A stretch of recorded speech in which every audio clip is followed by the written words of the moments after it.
Shalom Bapak Ibu dan teman-teman sekalian. Berjumpa lagi di Katekesasi Podcast.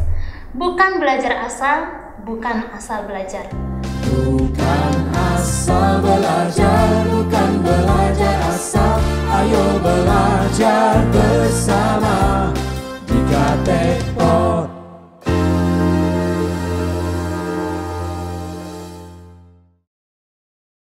Ya, hari ini kita membahas tentang Allah Bapa. Dan narasumber kita adalah Jessica Oemata. Ya, Jessica Oemata.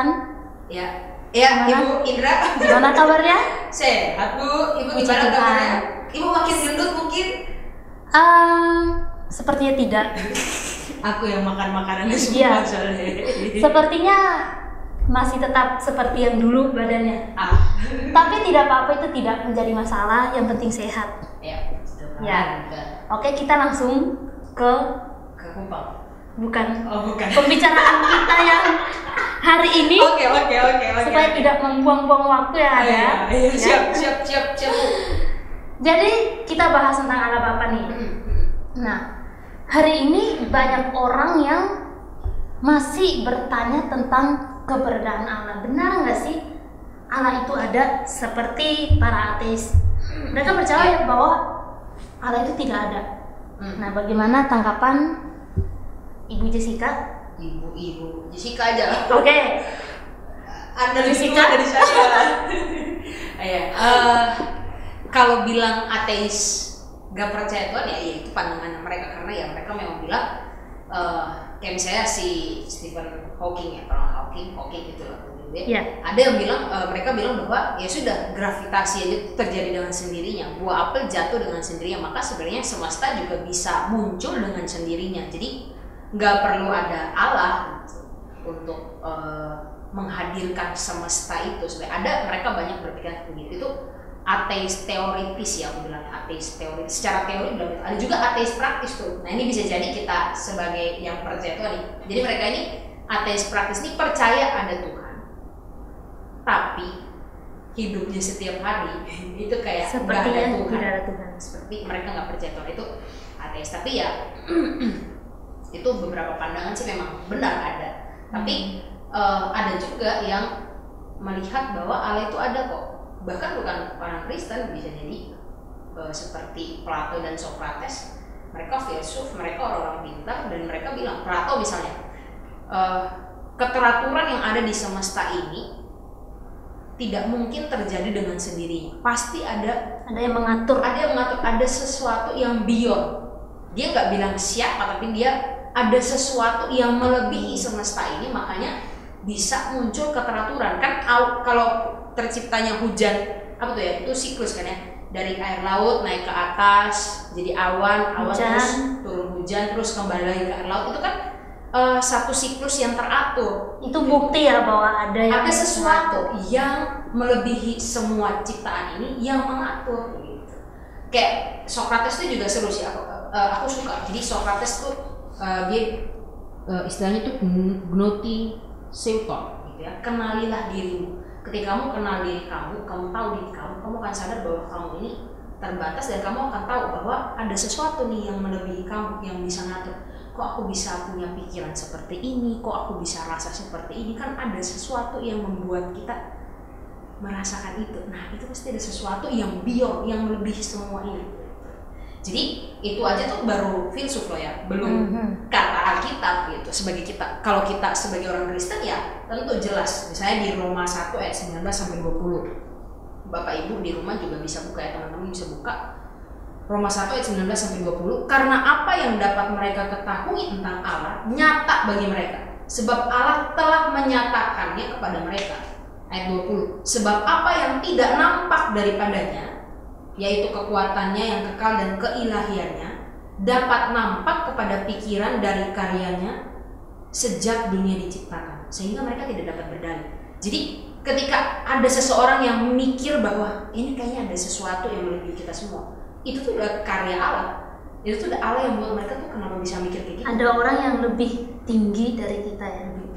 Lebih melebihi semua ciptaan. Melebihi Dan semua ciptaan. itulah Allah. Bahkan kan Alkitab, kalau kita sebagai orang Kristen, saya orang Kristen, saya percaya Allah itu ada. Kan Kejadian 1 jelas, pada mulanya bumi itu kosong dan Allah lah yang berinisiatif Membuat semuanya itu ada.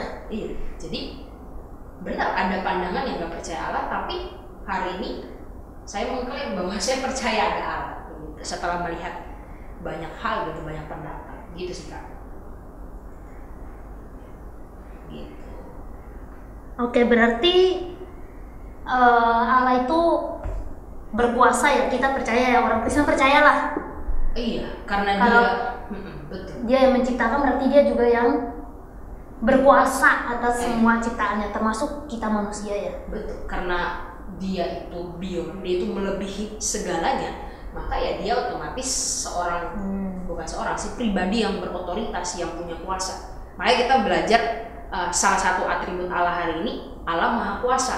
Allah Maha Kuasa itu artinya apa? Dia berkuasa, berarti Allah punya otoritas penuh atas semua ciptaannya. Begitu Kak. Jadi dia berkuasa. Dia bisa melakukan segala sesuatu. Allah bisa melakukan segala sesuatu. Berarti Allah bisa berdosa juga dong. Ini pertanyaan sulit ya, harus Ambil ambil tisu dulu ya. Aduh. Tenangkan dulu. Iya, jadi pertanyaannya apakah Allah bisa berdosa atau enggak ya? Ya. Mungkin pengertiannya harus lebih, aku harus lebih menyeluruh lagi ya pengertian. Jadi Allah itu bisa melakukan segala sesuatu. Dia Maha Kuasa tanpa melawan naturnya sendiri. Natur Allah kan nggak bisa, natur Allah tuh tidak berdosa. Dia tidak punya keinginan untuk berdosa, sehingga dia nggak mungkin melakukan dosa. Dia itu kekal, dia nggak bisa mati. Ya udah, berarti dia Maha Kuasa. Dia itu bisa melakukan apapun tanpa melawan naturnya sendiri. Dia itu Allah yang tidak mungkin berdosa. Dia Allah yang kekal. Nah, itu yang harus kita imani dan kita pahami gitu. Tentang Jadi Allah kita ya. iya, dia Maha Kuasa atas ciptaannya. Gitu. Oke. Gitu Kak, kurang lebih. Jadi karena dia berotoritas penuh, maka ya buat aku itu udah menunjukkan bahwa dia ada dan dia berkuasa. Dia mengatur segala sesuatu, dia eksis berarti. Itu atribut yang pertama, sifat yang pertama, Allah Maha Kuasa. Allah Maha Kuasa. Allah Maha Kuasa, dan dia juga yang menciptakan ya. Iya, dia berkuasa dan dia punya otoritas atas ciptaan. Ya. Nah, ini muncul pertanyaan lagi nih. Allah kan menciptakan pertanyaan Kak, hidup udah ya, karena penasaran ya. Karena begitu ya skenario-nya. Karena begitu skenario sudah diatur. Ya.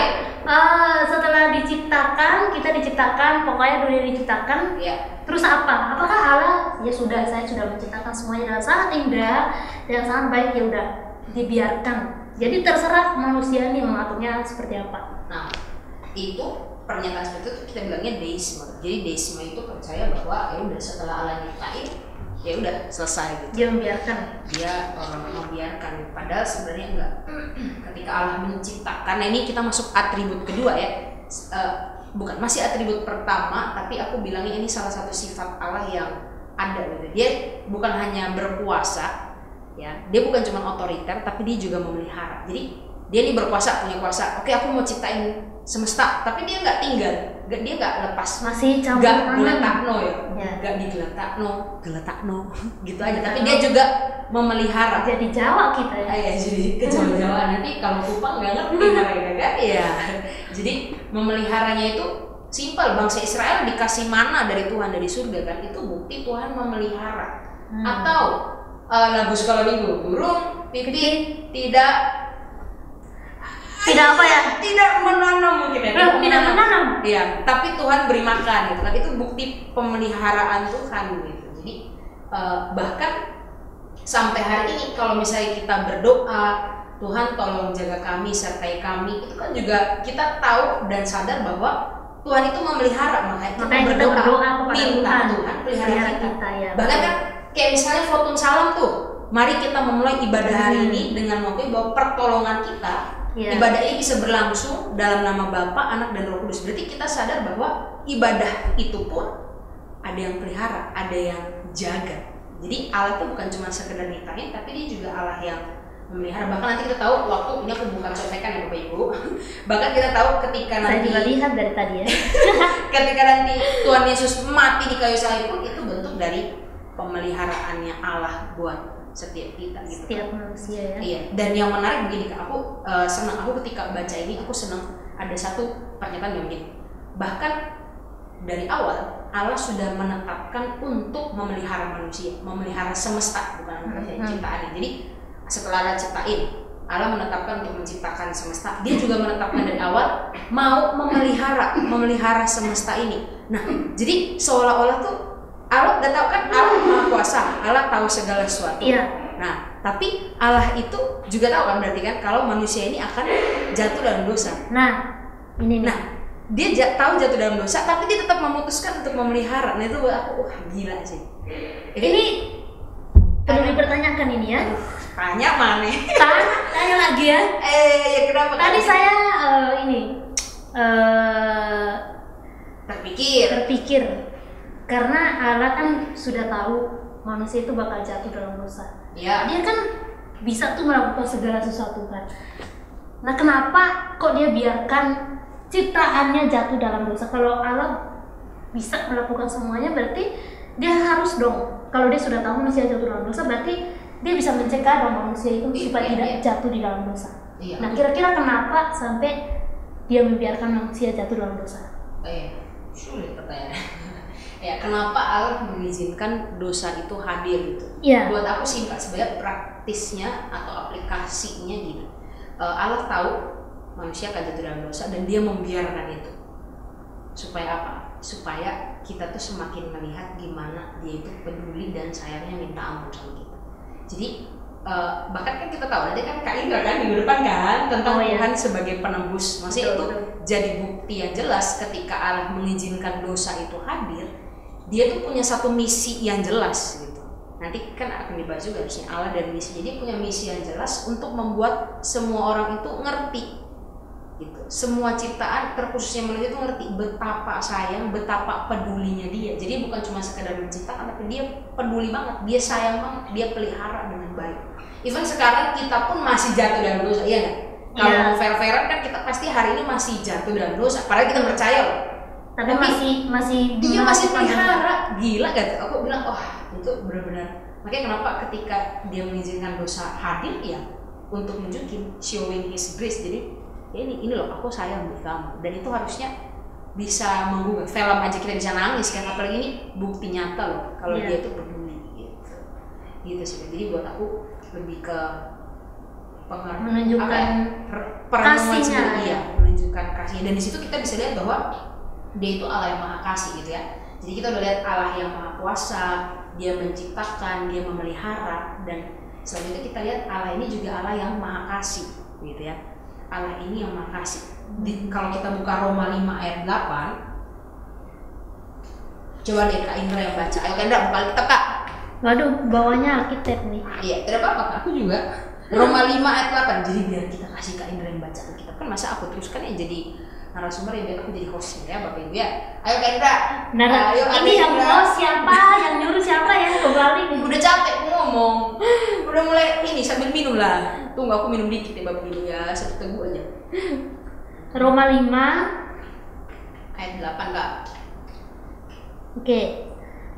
Akan tetapi Allah menunjukkan kasih-Nya kepada kita oleh karena Kristus telah mati untuk kita ketika kita masih berdosa. Nah, gila gak ayat ini? Maksudnya aku ketika baca ayat ini ya, what a love gitu ya, maksudnya kayak gila ini. Di situ pun Allah masih tetap menunjukkan kasih-Nya. Jadi Allah ini menunjukkan kasih-Nya ketika kita masih berdosa. Bahkan ketika kita sebelum Adam itu jatuh dalam dosa, dia udah tahu kan. Misalnya kakak tahu di depan ada jurang, kakak mau masuk nggak? Wah, jelasnya tidak. Saya harus cari jalan lain. Itu maksudnya kita fair aja. Kalau tahu di depan ini bakal ada jurang, ya saya nggak akan masuk ke jurang itu. Betul. Gitu. Tapi Allah dengan sengaja masuk ke jurang itu, gitu kan? Allah membiarkan kita masuk ke jurang dan Allah ikut masuk ke jurang buat narik kita. Itu kan keren kan? Maksudnya kan Allah bisa menjaga, tapi Allah mau nunjukin nih gimana dia tuh kasihnya tuh luar biasa. Sebenarnya dia punya pilihan ya, karena itu manusia kan yang saya ciptakan ya. Berarti ya sudah, kalau dia berdosa sudah biarkan. Tapi di sini kita melihat ya bukti bahwa Allah itu tidak pernah mau membiarkan ciptaannya, tapi di mana dia tetap menunjukkan kepeduliannya ya. Betul. Dan akhirnya akhirnya tuh akan, ini kalau kita bicara bakal panjang sih, misalnya Ya. kehendak manusia, kehendak bebas ya. Allah tetap memanggil semua orang untuk ayo kamu lihat, kamu rasain kasih aku. Gitu. Maka nanti kan Kak Ina bakal bahas tentang Penebusannya. Akhirnya panggilan Allah itu dinyatakan buat setiap manusia, tapi kita mau percaya atau enggak itu kan masalah lain lagi. Jadi kasihnya itu dinyatakan buat semua orang, karena begitu besar kasih Allah kan dunia ini. Jadi buat aku kembali lagi ke ayat tadi, Allah tuh mau turun aja tuh ya, Allah mau turun dari surga ke bumi, mau ngosongin diri aja itu Sudah luar udah biasa. hal yang luar biasa, hal gila gitu. Kita siapa sih orang kaya yang mau jadi miskin gitu kan? Siapa sih orang sehat yang mau jadi sakit? Siapa sih orang bahagia mau jadi menderita? Raja siapa yang mau jadi raja jelata begitu Ya, raja siapa yang mau jadi rakyat jelata? Maksudnya benar-benar miskin. Maksudnya kalau kita fair-fairan jujur-jujuran pasti semua orang nggak pengen gitu. Tapi misal bahkan yang paling clear ya, yang paling jelas buat aku, semua orang lahir untuk hidup. Tapi Tuhan Yesus tuh, Allah kasih Tuhan Yesus lahir untuk mati gitu. Dan buat aku itu udah jelas menunjukin bahwa Allah itu emang maha kasih. Dia tuh kasihnya gila-gilaan gitu. Gitu sih Kak. Ayo nanya apa lagi? Lihat contekan. Gitu. Jadi sehingga aku akan bilang begini, Allah yang maha kasih itu juga Allah yang berotoritas. Makanya ada satu istilah lagi bahwa begini, Allah itu adalah Allah yang transenden dan imanen. Allah yang jauh tapi dekat. Dia jauh tapi dia juga dekat. Dia beyond, dia maha kuasa, dia punya otoritas, tapi dia juga dekat. Dia Gimana juga tuh? punya kasih. Dia jauh tapi dia dekat. Iya, jadi kalau transenden itu kan berarti dia ada di luar semesta, dia nampak jauh karena dia kayak berkuasa kan. Iya. Kita kan kalau lihat Jokowi berkuasa, kita juga kayak jauh kan, maksudnya ya udah dia Jokowi so far away from me gitu ya, jauh banget. Tapi dia itu juga dekat. Allah yang dekat. Allah yang dekat itu Imanen itu dia ya. hadir. Jadi imanen itu dia hadir di setiap tempat di alam semesta. Tapi ingat, kehadirannya ini bukan berarti dia setara. Ketika dia hadir bukan berarti dia setara Ya. dengan Manusia. ciptaannya ya. Bukan berarti dia setara dengan ciptaannya, tapi dia hadir untuk menemaninya itu. Dia hadir untuk menemani itu tuh yang keren. Buat aku tuh perfect banget, Allah yang berotoritas, tapi dia juga Allah yang mau dekat, mau bangun relasi sama manusia gitu ya, sama ciptaannya. Buat aku itu hal yang Sesuatu yang luar biasa lah. bahkan sebenarnya menyentuh sih. Buat aku pribadi itu menyentuh. Maksudnya ada ya Allah yang segokil itu, maksudnya dia berotoritas iya, berkuasa iya, kita yang nakal ya iya, tapi ya dia tetap mau berelasi gitu kan. Itu buat aku harusnya nyadarin kita banget soal bersyukur sih, kita punya Allah yang kayak gitu. Kayak yang lain kan harus berjuang untuk bisa mendekat sama Allah gitu kan. Orang lu kalau masuk surga udah lu harus berbuat baik gitu. Tapi kita ini Allah dengan sendirinya datang deketin kita gitu. Padahal dia jauh, dia punya otoritas, dia berkuasa gitu sih. Jadi ini belajarnya kita udah belajar berapa nih ya? Allah yang berkuasa, Sudah banyak ya. dalam kemahakuasaan itu dia mencipta, dia memelihara, dan di situ dia tunjukin kasihnya. Udah 4 ya. Allah yang maha kuasa, di situ dia menciptakan, dia memelihara, kemudian Allah maha kasih. Allah maha kasih itu menunjukkan dia Allah yang maha kuasa dan maha kasih ini menunjukkan dia Allah yang transenden dan imanen. Dia jauh tapi dekat. Dekat. Gitu. Jadi udah belajar banyak kita Kak ya. Ngomongnya banyak ini ternyata. Wah. Berarti dia nyiptain, dia pelihara, bahkan dia sayangi. Betul. Ya. Kita bersyukur sekali kita punya Allah yang sangat luar biasa ya. Yang tidak hanya menciptakan tapi dia juga menyayangi kita, memelihara kita. Amin, haleluya. Amin. Jadinya kayak ibadah ya. Iya. Jadi ibadah. Kok jadi diam ya? Apakah sudah selesai materinya? Ya, hostnya ibu, bukan saya. Saya kan cuman baca nih, saya bawa contekan. Jadi kalau ibu tanya ya tak jawab bu. Apakah sudah selesai materinya? Mau ibu selesai nggak apa-apa, tapi nanti Saya tanggung sama masih pendeta-pendeta ya, sama mbak Tuhan ya. Maaf Pak. Saya lagi memikirkan pertanyaan apa lagi yang saya mau tanyakan. Mungkin akhirnya gini, aku sambil merenung ini, aku sambil mikir juga begini. Kan udah selesai nih, Allah Maha Kuasa, Allah Maha Kasih gitu kan. Aku mikirnya gini, kenapa Allah akhirnya tuh berjeri lelah melakukan semua hal. Maksudnya dia nunjukin kemahakuasaannya, dia nunjukin kasihnya gitu. Untuk apa gitu, maksudnya ngapain sih gitu kan, Allah capek-capek harus nyiptain, capek-capek harus bersusah hati. Dia nggak mungkin bersusah hati juga sih ya, bersusah payah melakukan semua itu. Dia harus berjuang menanti mengejar kita yang berdosa ini, maksudnya untuk apa gitu. Dan akhirnya aku melihatnya bahwa ada misi Allah. Nah ini kita belajar lagi, Allah punya misi gitu. Ketika dia hadir, dia memutuskan untuk menciptakan dunia, dia memutuskan untuk memberikan anaknya begitu, bahkan dia memutuskan untuk memberikan Roh Kudus yang menyertai itu. Ada misi tersendiri. Dan kalau dalam konfesi GKI ya Kak, aku catat di sini dalam konfesi GKI dibilang Allah itu menunjukkan anugerahnya, Allah showing His grace melalui anugerah penciptaan, pemeliharaan, penyelamatan dan pembaruan. Jadi manusia itu diajak untuk menyaksikan semuanya itu. Kenapa? Buat apa menyaksikan ya kan? Buat apa kita menyaksikan semua itu? Supaya gitu ya, supaya semua ciptaan itu bisa kenal Allah, bisa ngalamin Allah, dan di situ mereka bisa tahu bahwa ada Allah. Terlebih dari itu mereka bisa memuliakan Allah. Makanya bahkan misio ada terkenal Missio Dei.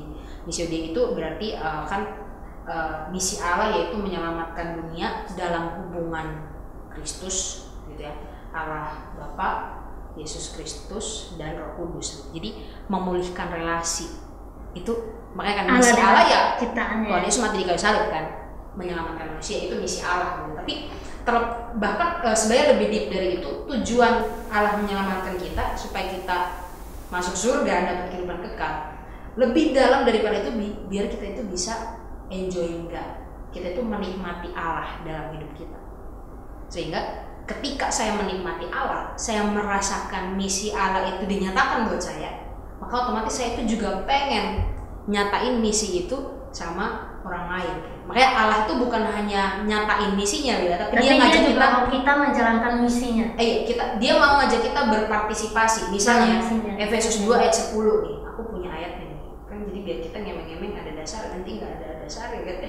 Efesus 2 ayat 10, karena kita ini buatan Allah, diciptakan dalam Kristus Yesus untuk melakukan pekerjaan baik yang dipersiapkan Allah sebelumnya.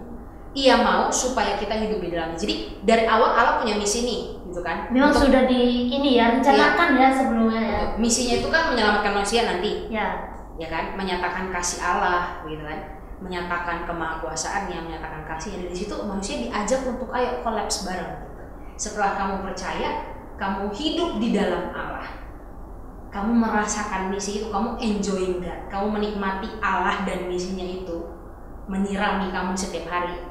Ya ayo, sekarang kamu yang berpartisipasi, kamu juga ikut share tentang aja. Jadi simpelnya bahkan even lewat kesaksian kecil gitu ya. Aku lihat di Panti Surya misalnya oma opa bernyanyi tentang Allah, buat aku itu salah satu sebuah kesaksian tentang Allah ya. Kesaksian tentang Allah dan cara mereka untuk berkolaborasi dengan Allah, menyatakan siapa Allah buat mereka. Jadi itu penting sekali untuk kita bisa feel, merasakan Allah itu hadir, merasakan Allah itu sungguh-sungguh menyentuh hati kita sih, menyentuh hidup kita sih.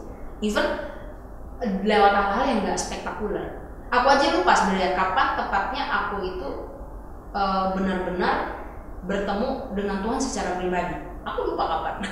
Kalau jujur-jujuran aku lupa kapan. Tapi yang aku ingat adalah sejak aku masuk ke kampus, ke sekolah teologi, di situ aku banyak banget ketemu sama Tuhan. Maksudnya banyak momen gitu. Dari berantem-berantem, Tuhan itu kasih aku peringatan, Tuhan kasih teman-teman yang support. Buat aku itu bentuk Tuhan itu pelihara dan Tuhan itu ada gitu. bahkan lewat lagu-lagu yang entah kenapa aku bisa tiba-tiba nangis gitu kan, lagu-lagu yang tiba-tiba kok pas gitu buat aku, itu cara Tuhan menyapa aku gitu. Dan itu buat aku jadi punya rasa untuk iya, aku harusnya nggak boleh terus-menerus kayak gini gitu. Aku harusnya bisa berubah jadi yang Tuhan mau. Jadi bayangkan ketika jadi Allah mengingatkan kita itu dengan banyak cara ya. Iya, dengan banyak cara untuk Iya, bertemu iya, pribadi itu betul. banyak cara. Nggak harus spektakuler kayak oh saya mati terus hidup misalnya. Atau bermimpi Atau untuk mimpi. ketemu Tuhan Yesus. Iya, bisa aja sih, tapi nggak harus sespektakuler itu. Dengan kamu lupa nih, tapi kamu ingat kamu tuh punya momen sama Tuhan. Ini itu cara Tuhan untuk iya saya tuh ketemu Tuhan loh setiap hari dengan banyak momen. Dengan banyak cara.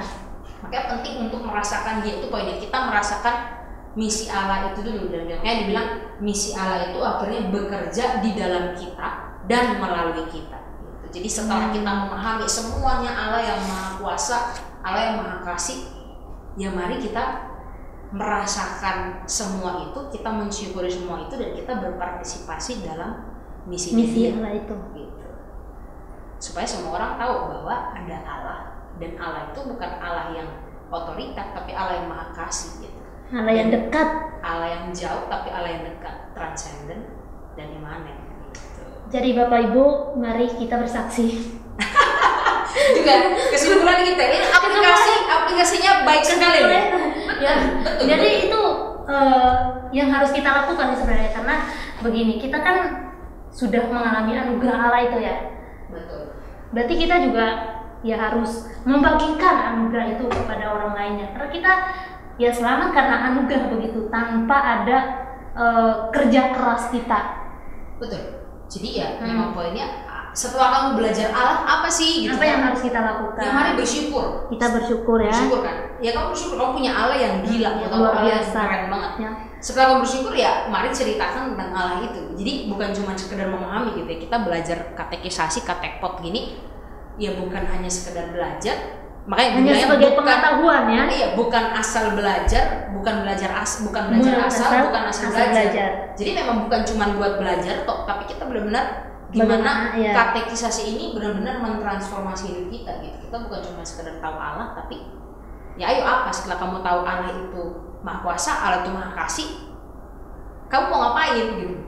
Apakah kita ya duduk diam saja dan menikmati? Iya. Nah itu kan poinnya di situ. Apakah lu mau ongkong kaki aja? Kan enggak, harusnya ketika kamu feel kita harus melakukan Allah, sesuatu. Iya, ketika itu otomatis sih. Ketika kamu feel Allah itu ada di dalam hidup kamu tuh otomatis pengen share itu. Entah kamu mau cerita, entah kamu mau do something, pasti kita mau share gitu sih Kak. Jadi bersyukurlah kita punya Allah yang luar biasa, Allah Bapa yang gila banget. Kita sudah belajar banyak tentang Allah ya. Ada kurang lebih ada berapa tadi ya? Maha kuasa, di dalam maha kuasa itu dia Allah yang menciptakan dan Allah yang memelihara, ada tiga ya. Terus atribut selanjutnya Allah yang maha kasih gitu ya. Transcendent dan imanen. Terus yang terakhir Allah dan misinya. Allah dan misi. Dia mau kita berpartisipasi Bapak Ibu dalam misinya. Ya, kita hari ini mari sudah belajar banyak ya, kita bersyukur, makin percaya sama Allah dan makin bersandar sama Dia ya. Itu tujuan kita, katekisasi kita hari ini berarti.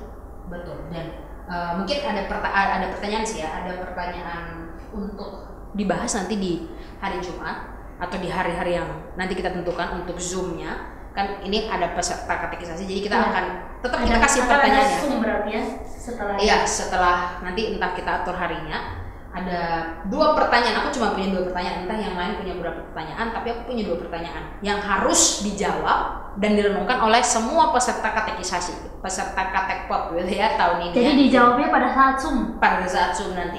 Pertanyaan pertama gini, nanti bisa ditulis di bawah sini atau di samping, terserah nanti editornya mau di mana.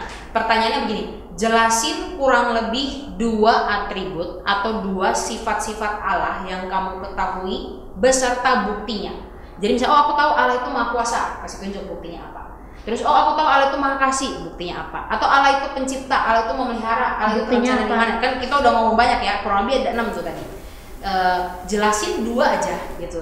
Jelasin 2 aja. Kemudian kasih bukti-buktinya gitu. Itu pertanyaan pertama. Jadi jelaskan 2 atribut atau sifat-sifat Allah yang kamu ketahui beserta buktinya.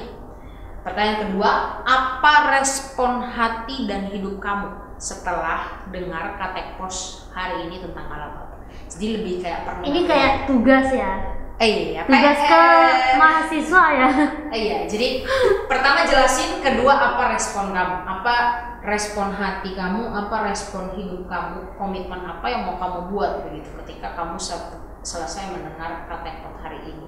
Jadi besar sih harapan kita semua. Ada komitmen di sini ya. Iya, kita bukan hanya belajar asal, tapi juga kita mau sungguh-sungguh diubahin gitu dari hasil belajar kita. Oke Kak, itu kurang lebih 2 pertanyaan dari aku ya untuk peserta katekisasi tahun ini. Ya, Bapak Ibu dan teman-teman sekalian, selesai juga selesai katekisasi hari ini ya. Ya, kita akan berjumpa lagi di lain kesempatan di minggu depan. Di minggu depan ya. Aku hostnya Bapak Ibu.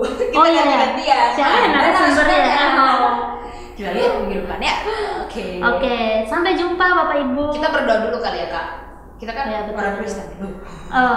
Kita karena saya yang host, jadi saya akan meminta Jessica Oimatan untuk menutup kita. Yang host berarti yang menurut saya ini luar skenario loh. Hostnya akan berdoa. Oke, mari kita berdoa. Aku yang berdoa ya. Ya. Oke, yuk Bapak Ibu, teman-teman semua kita berdoa. Bapak terima kasih kalau Engkau mau hadir dalam kehidupan kami. Kau sudah menciptakan kami, memelihara kami, mengasihi kami begitu rupa. Kami bersyukur kami punya Allah yang luar biasa, Tuhan yang terus dan terus gelisahkan hati kami ketika kami lari menjauh dari Allah. Kami rindu Allah selalu ada, selalu menyatakan kuasa-Nya, menyatakan kasih-Nya dalam hidup kami. Dan biarlah kuasa dan kasih Allah itu mengubahkan hati dan hidup kami, bahkan menggerakkan kami untuk bergerak, ikut berpartisipasi dalam misi Allah buat dunia. Makasih Tuhan, kami bersyukur untuk katekpos hari ini. Tuhan yang terus berkati, Tuhan yang tolong setiap kami yang sudah mendengarkan. Biarlah setiap kami boleh semakin hari semakin menikmati Allah. Ini doa kami Tuhan, di dalam nama Tuhan Yesus kami berdoa. Amin. Bye-bye. Sampai jumpa minggu depan.